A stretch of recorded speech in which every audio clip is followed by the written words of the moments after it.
दोस्तों, मेरा नाम श्रीकांत है और आज जो कहानी मैं आपको बताऊंगा वो मेरी जिंदगी का एक ऐसा किस्सा है जिसने मुझे डरा कर रख दिया था। तो चलिए जानते हैं मेरे साथ हुआ एक बहुत ही खौफनाक किस्सा। मैं आपको बताना चाहूंगा कि पहले मैं एक ट्रक ड्राइवर था और मैं काफी गांवों के अंदर डिलीवरी करने का काम करता था। लेकिन मुझे क्या पता था कि डिलीवरी करने का काम एक दिन मेरे पर भारी पड़ेगा। हुआ कुछ ऐसा था कि हमारे मालिक ने हमें पटना के लिए डिलीवरी करने के लिए भेजा था और पटना की दूरी यहाँ से काफी ज्यादा दूर थी। इसलिए दूर तक डिलीवरी करते करते मेरे खलासी के पसीने छूट जाते थे। लेकिन इसके बावजूद भी हमें अपना काम बखूबी निभाना पड़ता था, क्योंकि एक तो हम ईमानदारी से काम करते थे और ऊपर से बॉस का स्वभाव भी थोड़ा गर्म था, तो हमें उनसे काफी ज्यादा डर लगता था। इसलिए हमने जल्दी से काम निपटाने के बारे में सोचा। और दरअसल वो शनिवार का दिन था और रोज रोज की तरह आज भी हम डिलीवरी का सामान लेकर निकल पड़े। मगर जब हम डिलीवरी का सामान लेकर निकले तो हमें रात के तकरीबन 11:30 हो गए थे। और वैसे भी हमारी तो आदत होती है रात में ड्राइविंग करने की, क्योंकि खासकर ड्राइवर को रात में ड्राइव करने का काफी मजा आता है, क्योंकि एक तो वहां पर ट्रैफिक नहीं होता और ऊपर से ट्रक अपनी पूरी रफ्तार के साथ सड़क पर दौड़ सकता है। और मैंने तो कई सारे ऐसे भी सफर किए थे जिनमें मैंने सड़कों को खाली देखा था, और कई बार तो लगातार 1 घंटे के अंतराल में भी मैंने किसी गाड़ी को नहीं देखा। और ऐसा ही कुछ आज भी था। जब से मैं ट्रक ड्राइव कर रहा था तब से मुझे इस हाईवे के ऊपर हमारी ट्रक के अलावा कोई दूसरी गाड़ी या फिर बाइक नजर नहीं आ रही थी। हाईवे के ऊपर काफी ज्यादा सन्नाटा पसरा हुआ था और बीच में ही जाकर हमारे पेट में गुदगुदी होने लगी और हमें न चाहते हुए भी एक सिगरेट की मांग हुई। उस वक्त मैं नहीं चाहता था कि ट्रक से उतरकर सिगरेट लेने के लिए किसी दुकान पर जाऊं, लेकिन मन तो ऐसा ही होता है, कभी भी कुछ भी करवाने को तैयार कर देता है। इस बार भी मेरे साथ कुछ ऐसे ही हुआ। थोड़ी दूर और आगे जाने के बाद मैंने अपने ट्रक का एकदम से ही ब्रेक लगा दिया और मेरे बगल में बैठे हुए मेरे खलासी विजय ने कहा, भाई साहब क्या हुआ, ट्रक क्यों रोक दी? तो मैंने विजय को बड़े धीमी आवाज में कहा, अरे यार वो क्या है कि मुझे तो सिगरेट पीने लग रही है यार, तुझे भी सिगरेट पीनी है तो बता दे। तो उसने भी अपनी मुंडी हिलाई। तो मैंने सोचा कि उतरकर 2 सिगरेट लेकर आता हूं, और उसके बाद मैं अपने ट्रक से नीचे उतर गया।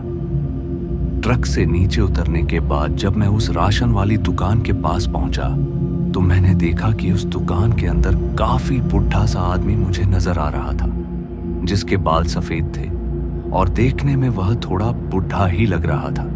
मैंने उस आदमी से कहा, अरे अंकल जी जरा 2 सिगरेट तो दे दीजिए। इतना सुनते ही उस आदमी ने मेरी तरफ देखते हुए कहा, अरे पागल हो क्या, इस सड़क पर रात में सिगरेट नहीं पीना चाहिए।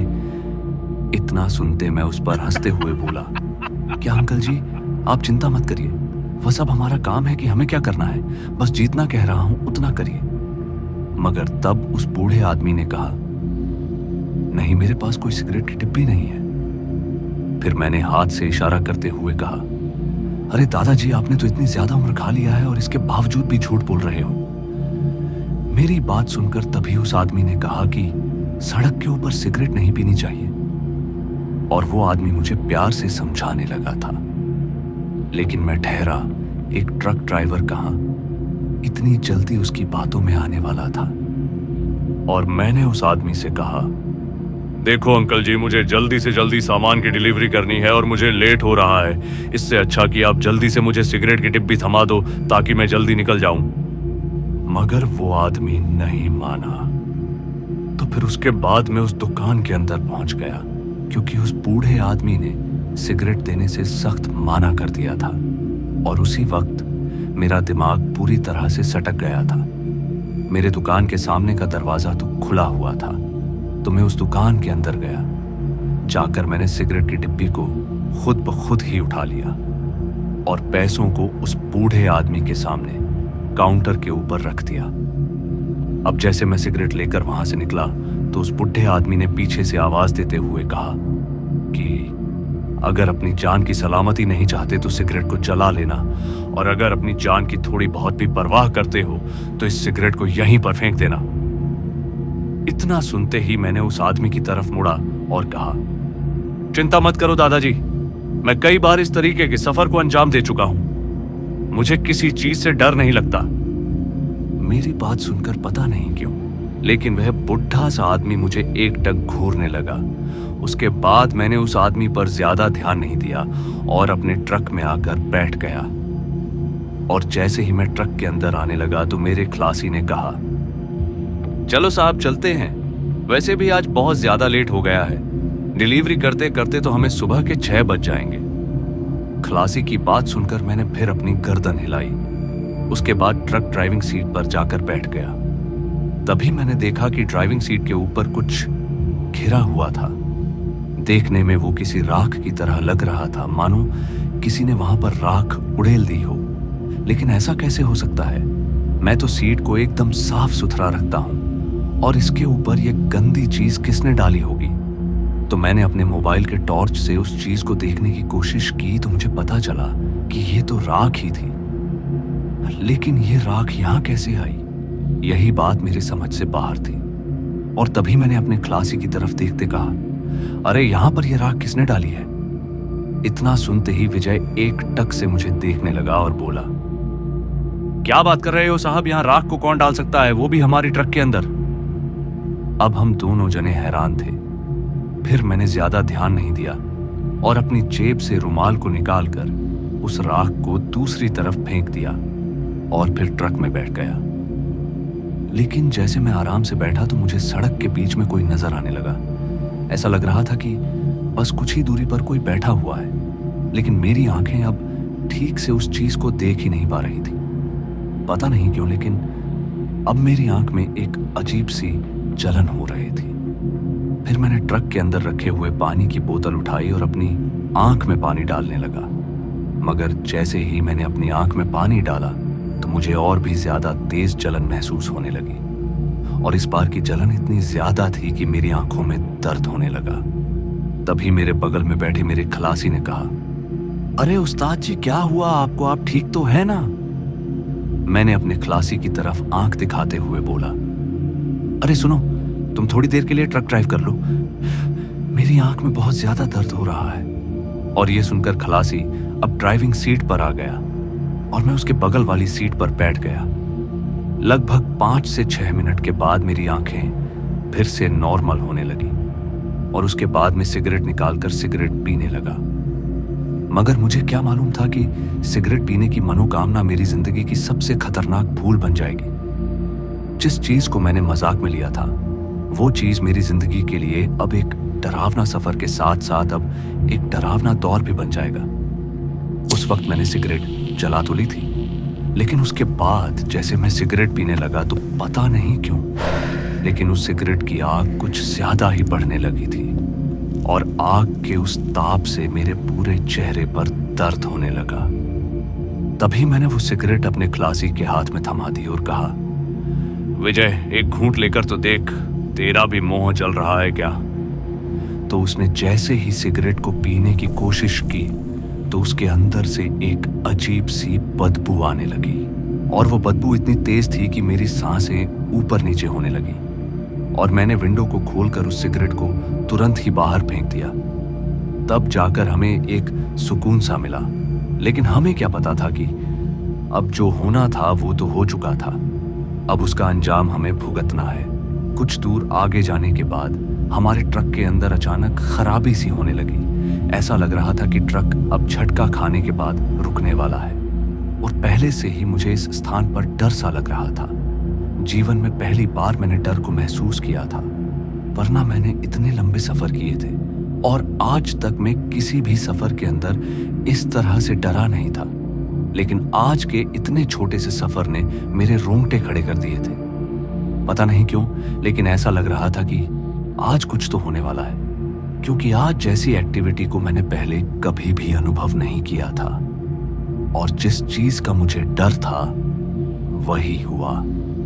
क्योंकि तभी 1 किलोमीटर तक और चलने के बाद हमारी ट्रक ने अचानक हमारा साथ छोड़ दिया। यानी कि अब हमारी ट्रक के अंदर कुछ तो खराबी हो गई थी। हमें तुरंत ही नीचे उतरकर ट्रक की जांच करनी थी। विजय ट्रक की जांच करने में काफी एक्सपर्ट था और वह इन चीजों को काफी जल्दी समझ जाता है कि आखिर ट्रक के अंदर क्या गड़बड़ हुई है। उसके बाद मैंने विजय को ट्रक से नीचे उतार दिया और उससे इस चीज के बारे में पूछने लगा कि आखिर ट्रक के अंदर हुआ क्या है।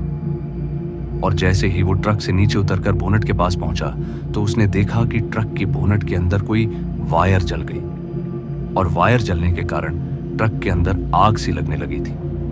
किसी तरह उसने ट्रक के बोनट को संभाला और उसे ठीक करने लगा, लेकिन फिर उसने बताया कि ट्रक के अंदर जो वायर जला है वो वायर हमारे पास नहीं है। हमें किसी मैकेनिक को यहां पर बुलाकर लाना होगा। कहीं ना कहीं ये सब चीजें आज पहली बार मेरे साथ हो रही थी, क्योंकि मैंने अपने ट्रक ड्राइवर के कैरियर में पहले कभी भी इस तरीके की घटनाओं से सामना नहीं किया था। मगर फिर मैं अपने फोन से आजू बाजू में रहने वाले किसी मैकेनिक को फोन करने की कोशिश करने लगा, क्योंकि इसे इलाके में मेरी जान पहचान थी और खास कर तो मैकेनिक लोगों से मेरी ठीक ठाक ही जानकारी रहती थी। इसलिए मैं फोन करने की कोशिश करने लगा और 3-4 बार फोन करने के बाद एक मैकेनिक ने फोन उठाया और फिर मैंने उसे सारी बात बताई तो उसने बताया कि उस जगह पर तो कोई नहीं आता। हमें तो रात में उस जगह पर जाने से बहुत ज्यादा डर लगता है। इससे अच्छा है कि आप रात भर ट्रक के अंदर ही रुक जाइए और सुबह होते ही मैं आपके ट्रक को आकर देख लूंगा। जब मैंने उसके मुंह से ये बात सुनी तो मैंने उसके ऊपर गुस्से से भड़कते हुए बोला, अरे भाई, हमें आज की आज डिलीवरी करनी है। मैंने काफी बार उस मैकेनिक को मनाने की कोशिश की, लेकिन वो इस जगह पर आने को तैयार ही नहीं था। इस बार तो मेरे गुस्सा उसके ऊपर फूटने लगा, लेकिन इसके बावजूद भी उसने यहां आने से माना कर दिया। फिर मैंने सोचा कि मैं खुद वहां जाकर आता हूं और फिर उसके बाद तो विजय ही आगे का सारा काम कर देगा। फिर मैंने विजय को बताया तो उसने कहा, हमें वायर लेकर आना चाहिए। वायर लाने के बाद तो मैं खुद ही इसे ठीक कर दूंगा। फिर मुझे और विजय को अब पैदल पैदल सड़क पर चलना था, क्योंकि ट्रक वाली जगह से मैकेनिक की दूरी करीब 3-4 किलोमीटर की ही थी। फिर उसके बाद मैं और मेरा खलासी विजय, हम दोनों ट्रक से नीचे उतर गए और फिर हम दोनों उसी मैकेनिक की दुकान की तरफ चल पड़े, जो यहाँ से करीब 4 किलोमीटर आगे थी। फिर हम जल्दी जल्दी उसकी दुकान की तरफ बढ़ रहे थे ताकि हम जल्दी से वो वायर ला सके। और मैंने यह बात उस मैकेनिक को पहले ही बता दी थी कि हम दोनों लेने के लिए तुम्हारी दुकान के सम्मुख आ रहे हैं। तो उसने भी हामी भर दी थी, लेकिन उसने हमें चेतावनी दी थी कि आते वक्त जरा संभल कर आना, क्योंकि रास्ता थोड़ा ठीक नहीं है। लेकिन जैसा कि मैं आपको पहले भी बता चुका हूं कि मुझे रास्ते में इतना ज्यादा डर नहीं था, लेकिन आज पहली बार मुझे किसी पैरानॉर्मल एक्टिविटी के होने का एहसास हो रहा था, क्योंकि आज से पहले मैंने कभी भी इस तरीके के अनुभव को महसूस ही नहीं किया था। फिर उसके बाद में और विजय जल्दी जल्दी कदम बढ़ाते हुए दुकान की तरफ चले जा रहे थे और मुझे अपने सामने की दिशा में जो चीज नजर आ रही थी अब उसका दिखाना भी बंद हो गया था। कुछ देर पहले मुझे ऐसा लग रहा था कि मुझे रोड के बीच में कोई नजर आ रहा है, लेकिन अब वहां कोई भी नहीं था। इस बात का मुझे सुकून था कि सड़क के बीच में कोई नहीं है। फिर उसके बाद में तेज तेज कदम बढ़ाते हुए अब आगे जाने लगा। तभी मेरे खलासी विजय ने कहा, अरे भाई साहब, आपने आते वक्त 2 सिगरेट ली थी ना, तो एक तो आपकी जेब में ही है ना, तो दूसरी जला लेते हैं। और इस पर मैंने विजय की बात मान ली और अपनी जेब से लाइटर निकालकर फिर से सिगरेट को जलाने लगा। मगर मुझे क्या मालूम था कि सिगरेट पीने वाला हर एक इंसान बेवकूफ ही होता है, या फिर यूं कहें कि उस सड़क के ऊपर जो इंसान सिगरेट पीता है वो अपनी मौत को ही दावत देता है। उस समय मैं इन चीजों को सीरियसली नहीं ले रहा था और गलती में आकर मैंने दूसरी सिगरेट भी जला ली। सिगरेट के जलते ही पता नहीं क्यों, लेकिन एक अजीब सी बदबू आने लगी। पहले तो मुझे लगा कि ये इलाका थोड़ा गणगौर जंगलों से घिरा हुआ है, तो इसके अंदर ऐसी बदबू आना कोई बड़ी बात नहीं है। शायद किसी मरे हुए जानवर की बदबू आ रही होगी, इसलिए मैंने इस बात को अपने दिमाग से निकाल दिया। लेकिन जैसे मैं सिगरेट पी रहा था तो उसके साथ ही मेरी सांस में एक अजीब सी बदबू फैल रही थी, और अब तो मुझे भी लगने लगा था कि क्या सच में इस रोड के ऊपर जो इंसान सिगरेट पीता है उसके साथ गलत होता है। और यह चेतावनी तो उस दुकानदार ने मुझे तभी दे दी थी कि अगर अपनी जान की सलामती चाहते हो तो भूल कर भी सड़क के ऊपर सिगरेट को मत जला लेना। हालांकि मुझे अब इस बात का अफसोस हो रहा था कि मैंने बड़ी गलती कर दी थी। फिर मैंने अपने खलासी विजय के हाथ से उस सिगरेट को छीन लिया और उसे तुरंत ही फेंक दिया। मगर सिगरेट के फेंकते ही वो मेरे ऊपर झड़ते हुए बोला, अरे ये क्या किया, मैं तो आराम से पी रहा था, बीच में छीन कर फेंक दिया आपने तो। तभी मैंने उसे समझाते हुए कहा, देखो भाई ये जगह ठीक नहीं है और यहां पर हमें सिगरेट वगैरह कुछ भी नहीं पीना चाहिए। इतना सुनते ही वो मेरे ऊपर हंसते हुए बोला, अरे भाई साहब ये बात आप बोल रहे हो, मुझे तो विश्वास ही नहीं होता।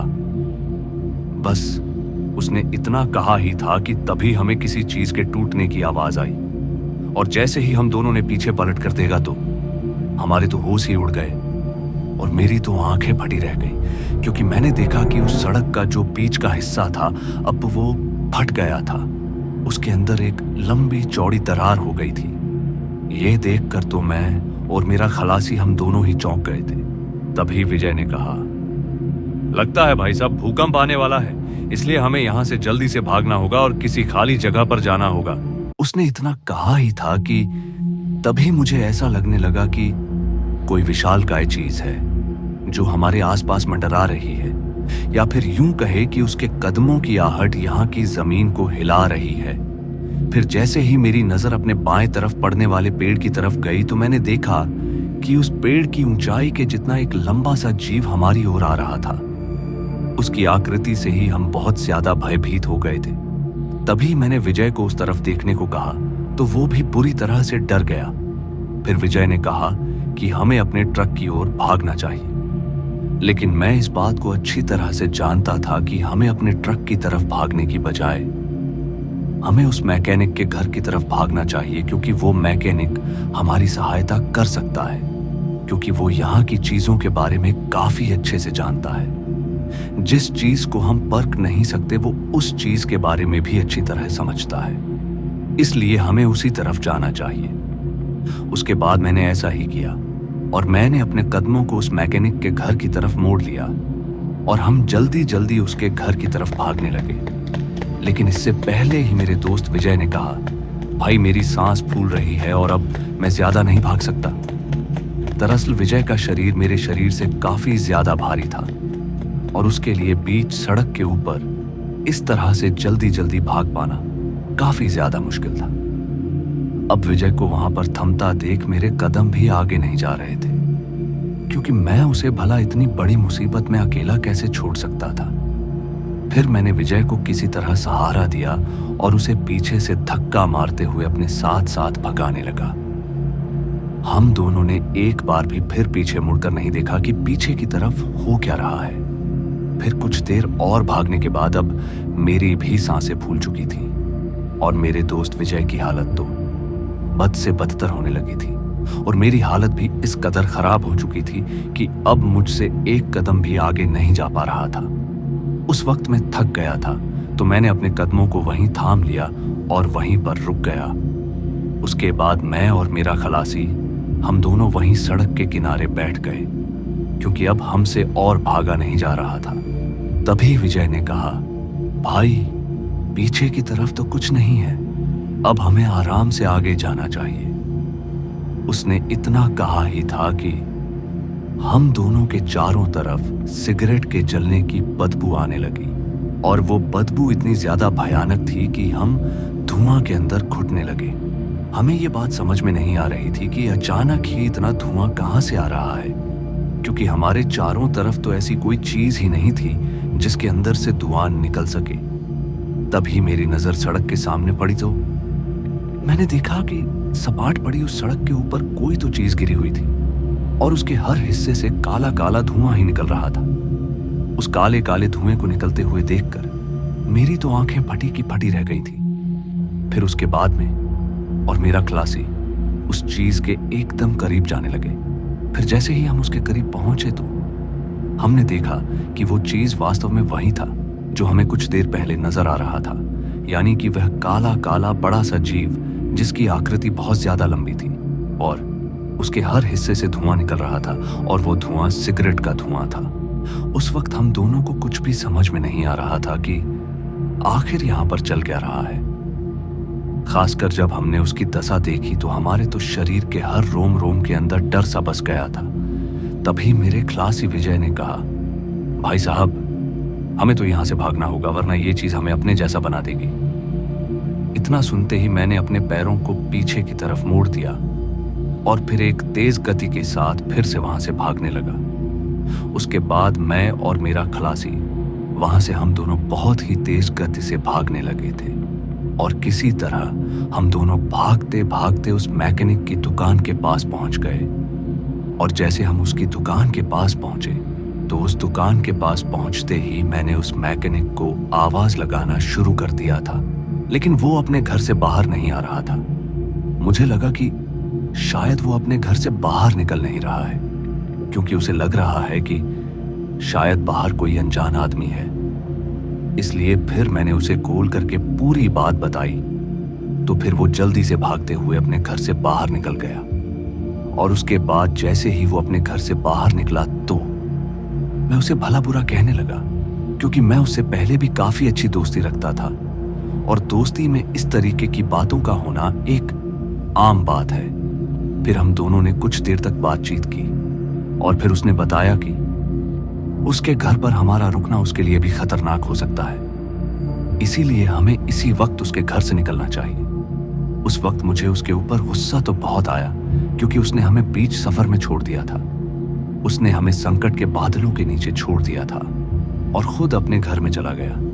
मगर जैसे ही वो मैकेनिक अपने घर में गया तो वही सिगरेट की बदबू मुझे फिर से आने लगी और अब पूरी तरह से पक्का हो चुका था कि उस तरफ जाने का मतलब अपने मौत को दावत देना है। इसलिए उसके बाद मैंने मैकेनिक को वापस से फोन करके किसी होटल के बारे में पूछा तो उसने बताया कि यहाँ से ठीक 1 किलोमीटर आगे एक होटल पड़ता है और हमें उस होटल के अंदर रुक जाना चाहिए। लेकिन एक तरफ हमें अपने ट्रक के सामान की चिंता हो रही थी, क्योंकि पूरा का पूरा ट्रक सामान से लदा हुआ था और ट्रक में लोड होने के कारण वो चोरी हो सकता था।